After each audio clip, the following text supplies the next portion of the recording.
Sam's watching! Go the cover shot, ready?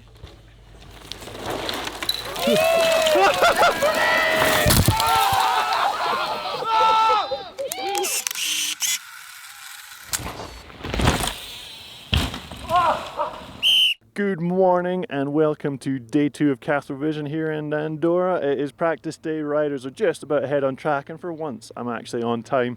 So before I dive onto track, got to say thank you to Mudhugger for sponsoring this episode. They are a couple of brothers from down in England who make some of the sickest mudguards going for the best prices. They make lots of other things as well. One of the things that I've been using recently is their glasses. These are just some riding glasses with clear lenses, but they're not just clear, they're reactive. They actually react to the sun and they darken up. So pretty much whatever you're seeing is always at the perfect exposure. Like, I thought they were a bit overrated, and then they sent me a set to try and I was flipping loving them, and I'm actually so gutted because somebody stole them. So I mean, I did leave them somewhere, but then somebody stole them, but we'll just blame it on them.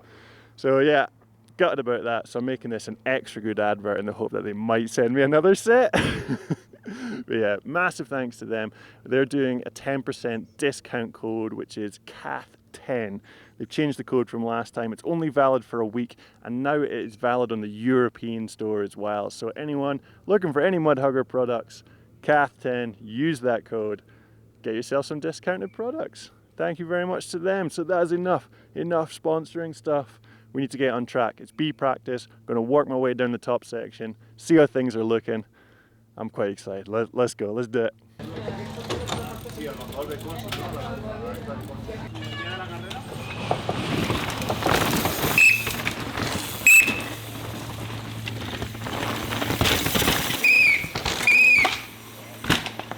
Oh.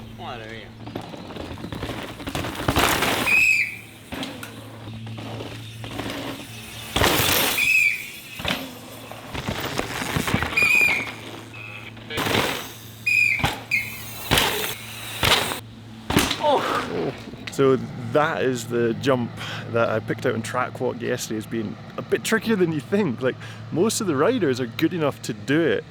They just don't anticipate how fast you've got to go at it to get the speed. Yeah, a few cases there. So a lot of them are being careful and just going round it first run, just warming up. And I'd say if you don't know the track well, that is the savvy option. Let's keep going down and see what else is on this top section.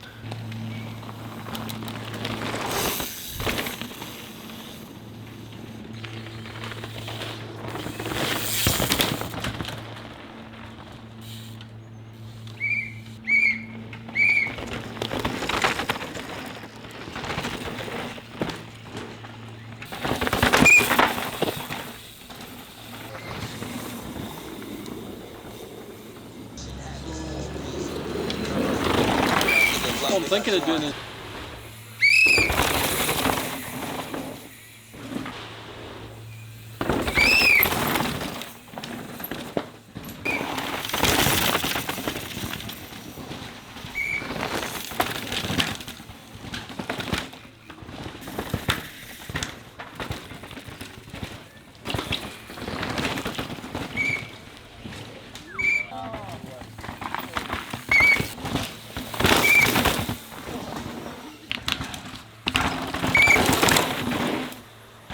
I heard a rumour.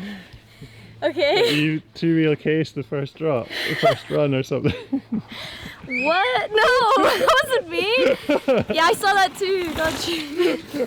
Well, It's way bigger than you think, isn't it? yeah, I was like, didn't even think about that one. All I was thinking about was the big one at the bottom, which is easy. Yeah. And then so I just kind of came into it really, chilled first one. I was like, oh my god. Bah!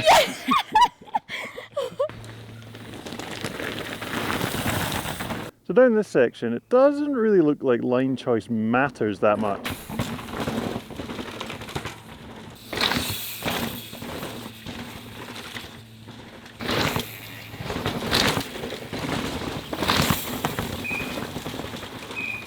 Seems like wherever anyone goes, it's quick. But as you start building up to race pace and going as fast as possible, line choice starts to become much more important, because those very gentle turns are easy when cruising, but get harder as you go faster and faster. So in sections like this, you want to do everything in your power to make things as straight as possible. And if it was me, I'd be going as close to the left-hand side of the track down there as I can, and that's going to allow you to then cut the next turn and keep things nice and direct.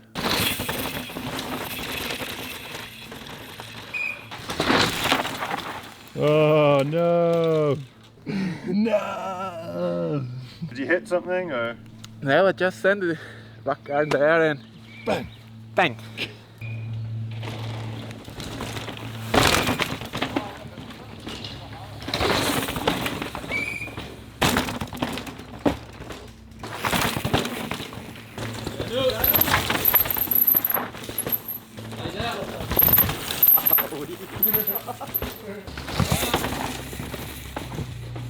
So a lot of racing isn't just about trying to find the fastest line, it's about trying to make things easier on yourself.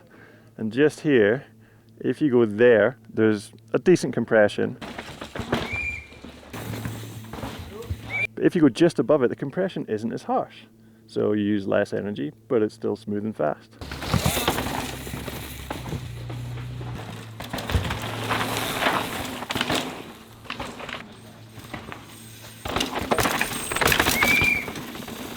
So here we are at the fresh section.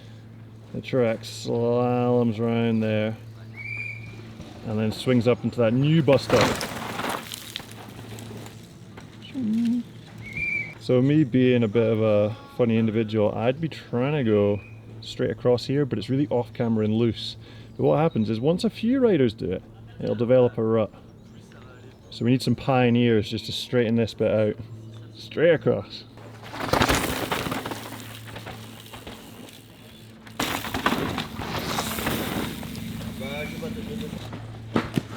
Oh. Oh.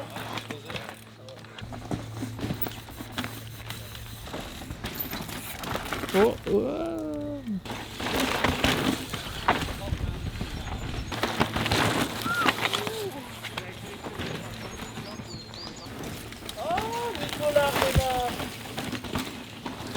So the first bus stop doesn't really have much in the way of line choice, it's just about learning the angles, knowing how much to commit.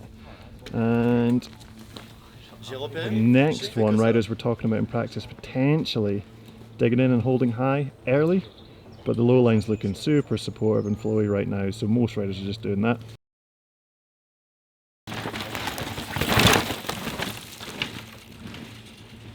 Well, looks like the high line does work then. So I wasn't actually planning on doing any analysis here, but both lines were looking really good, so I might as well. The high to low line is nice and straight and flowy, but the final turn up to the last bus stop is tricky to get good without dragging your brakes. The low to high line is much tighter to get into, making it a bit slower, and you have to spot the high line early or you'll miss it.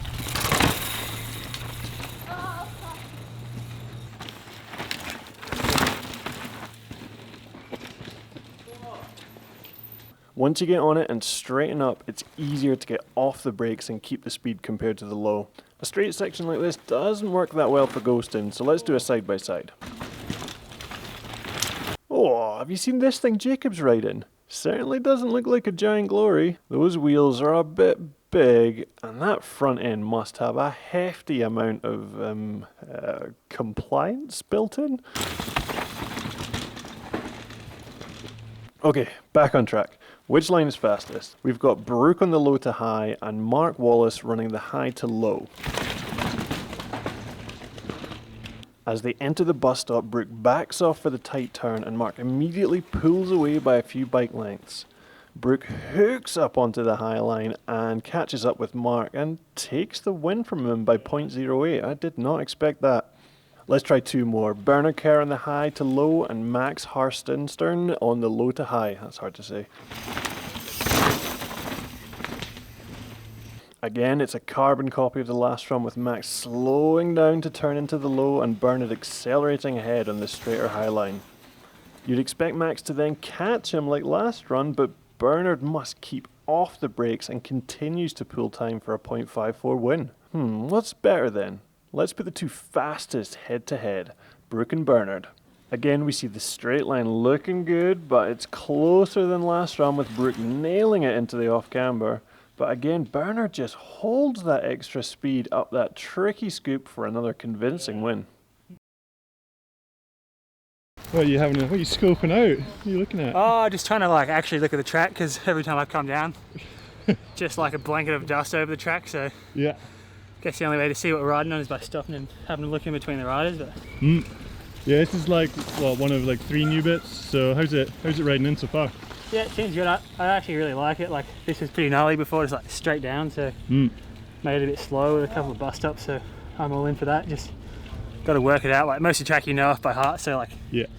it's hard to get to a new bit and you, oh yeah, it's actually changed. Like I love seeing how close people get to this tree at high speed. The spatial awareness and commitment is insane.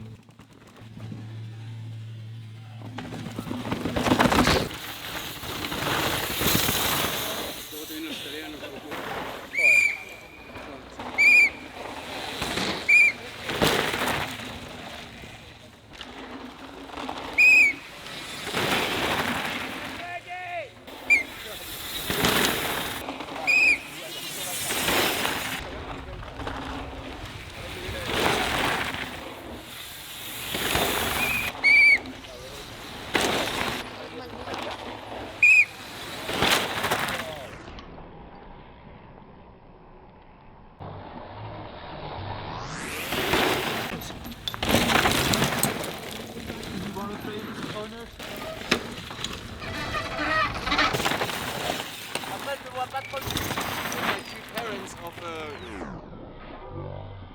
21.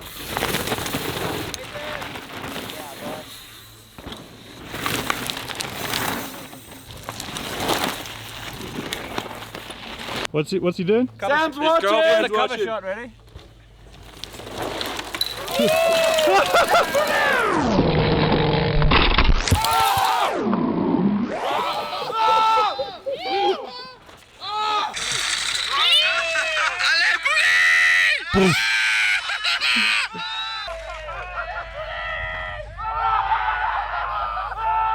I could not resist the temptation to come to Photo Corner, not just because it's so rad to watch, but because there's actually 2 lines here.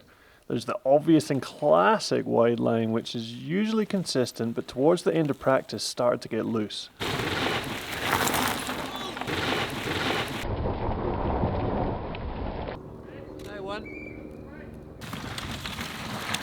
Oh! Oh, he's on a race run, keep it going! Most riders were on this, but a few were sneaking into the inside line. You had to slow up earlier to get into it, and it was covered in rubble, but weirdly it made the corner not as tight. First up it's the girls, Tracy and Nina. Tracy immediately pulls away, charging into that outside, but the shorter inside allows Nina to pull level. Tracy gets on the gas and then pulls away as Nina just freewheels. These pedal strokes allowed Tracy to pull away for a strong win. Maybe the inside with a few pedal strokes could take it though. Let's see Max Morgan on the inside and Matt Walker on the out. Max absolutely rails the inside and he pulls a bike length on Matt.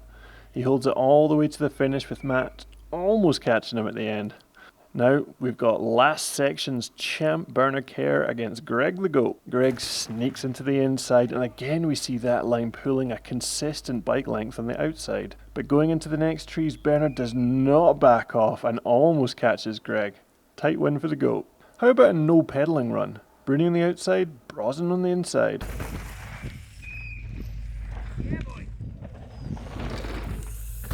I'm starting to see a theme here. That inside is working really nicely. Okay, 2 fastest men. Brosnan with a no pedaling inside and Bernard railing the outside. Let's see who takes it. Look at that! I cannot believe how much speed Brosnan carries out that inside turn. Inside for the win. Nice. After I finished filming there, I quickly ran up the hill, started editing, ran out of time, forgot to do a sign off. It's now about 1 in the morning and pitch black. So, thank you for watching this video. If you enjoyed it, make sure you hit the like button, subscribe if you want to see more of them. Thanks again to Mudhugger for sponsoring this video. Remember, discount code CATH10 if you want to buy any Mudhugger products. And yeah, we'll see you tomorrow for Pink Bikes Inside the Tape. I'm going to bed. Cool, see you next time.